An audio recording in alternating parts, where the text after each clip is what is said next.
I'm going to be honest, this business card is looking pretty awful so far, so let's actually get into doing things with that. I'm going to make it so all we have is this layer, and let's make that a normal layer, or we'll just keep it as a smart object right there. I'm going to delete all of the layers that we don't really want, and let's just make it so there's a simple image and a simple set of text. But before we do that, I'm noticing something. And what I'm noticing is, wait a sec, this isn't the size of a business card at all. This isn't the dimensions of a business card. So if you create a document and you realize that it's the wrong size, here's how to change it. You go into image, and there's two options here. One is for image size and one is for canvas size. Let me show you what the difference between those two are. Image size, if I go here, and you can see that it's 3 by 2.5. An actual business card is 3.5 by 2. So I'm trying to make this 3.5 by 2, and it's not letting me.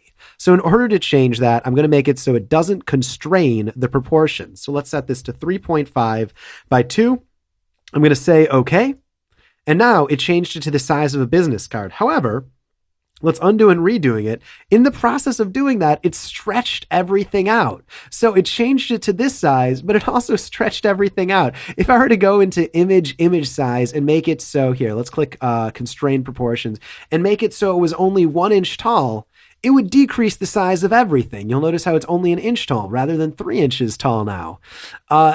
And that's not what we want. What we want to do is we want to change the size of the canvas without changing the size of any of the image. And in order to do that, yep, you guessed it, we go into image canvas size. So I'm going to switch this to inches, and I'm going to change this to 3.5 by 2.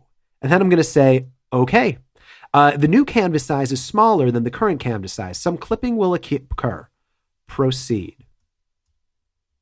So this changed the size of it, and we'll notice that there's a little bit of clipping, so we lost some, well, we didn't really lose anything, but now this is the right size, and none of the images, none of the layers, none of the objects, those are all the same thing. Those are 3 words for the same thing. None of them changed within the image. So that's how to change the canvas size and how it's different from changing the image size. And now we can actually get into creating a business card, which, my God, we have not been doing at all.